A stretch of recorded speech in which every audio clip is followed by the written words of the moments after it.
Welcome to the dream vacation. No tourists, endless ice, fresh raw fish, and a very hungry polar bear. The only rule here is, try to survive if you can. A pilot named Overgord crash lands in the Arctic.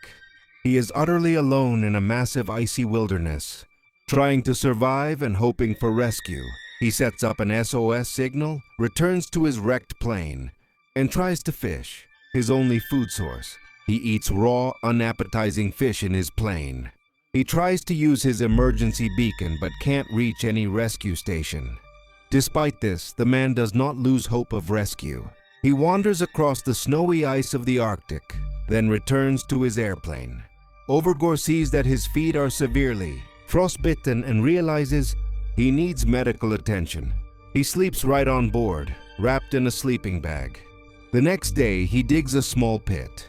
Soon a snowstorm begins, and he checks his fishing lines. He notices huge tracks on the ice. It looks like a polar bear. The man immediately runs to his airplane and locks himself inside, knowing he's defenseless but must still try to signal for help. He decides to stay near the plane as it is safer than attempting the long climb to high ground for a better signal. Days pass and no help comes. One day, a green signal lights up on his beacon, but a snowstorm cuts the connection. Suddenly, he spots a helicopter. He uses a distress flare and shouts for help, crying and laughing with relief. But disaster strikes again. The helicopter veers off course and also crashes. Overgord runs to the crash site. The pilot is dead, but a young woman is alive, though unconscious and seriously wounded. He uses a stapler to close the wound on her abdomen, then bandages her and falls asleep next to her from exhaustion. In the morning, the woman is still alive, though unresponsive. Overgord finds tools, a map, and some instant food, noodles, on board the helicopter, which he eats with happiness. He leaves a note indicating to survivors and uses a makeshift sled to drag the injured woman to his plane. He finds her documents and gives her water. She can only tightly squeeze his hand to show she's alive. After she loses consciousness again, Overgord leaves her a note and goes back to the destroyed helicopter. He gathers supplies, including a working lighter, and finds a proper sled. Back at the plane, he places a family photo he found next to her, cleans her wound, and uses the lighter to warm his hands. The map shows a weather station several days to the north, a journey he knows he can't make with the injured woman.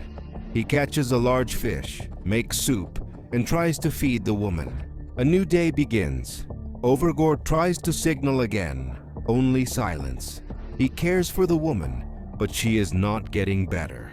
He promises rescuers will arrive soon, though he no longer believes it. Her strength is leaving her, and it becomes obvious she won't last long without urgent medical attention. Something needs to be done. Overgord makes a dangerous decision and begins to prepare for the journey to the north. He loads the woman onto the sled, leaves a note, and sets off for the weather station. This is an incredibly difficult, dangerous, and long journey. The woman does not regain consciousness. Overgord constantly has to rest and walk ahead to check the map and find the optimal route, often having to take detours because of the terrain and the difficulty of pulling the sled up steep slopes. Night falls and they hide in a small stone cave. In the morning, they continue their journey. Soon a snowstorm hits, making movement almost impossible.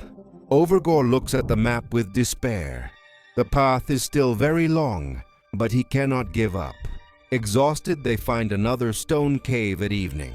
The woman is too weak to eat. Suddenly, a polar bear's growl is heard outside.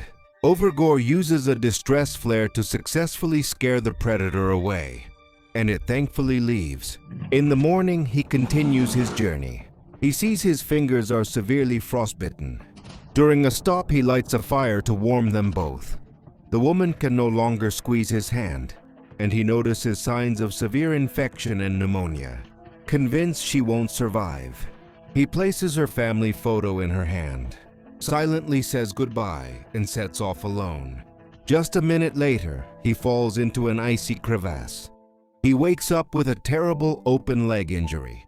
In agony, he painfully crawls out and, struggling with every step, returns to the woman. He finds her conscious. For the first time, they speak. "Hello?" Deeply ashamed for abandoning her, he weeps and apologizes, promising everything will be okay. Although they both understand that it is a lie, he applies ice to his wound and wraps it. He continues the slow, agonizing journey, pulling the sled. Out of water, he chews on ice. He knows they will not be able to reach the weather station. Every step becomes harder and harder, and Overgord is no longer walking. He's crawling. He drags himself to a snowy hill and sees a rescue helicopter in the distance. He shouts and pulls the sled up. The pilots do not notice or hear them. Overgord uses a flare, then burns his winter jacket, but the helicopter flies away. Weeping, he apologizes again and reassures her he won't leave. Having lost the last hope of rescue, our hero lies down next to her on the snow and closes his eyes. They both fall asleep. A few minutes later, a helicopter lands beside them.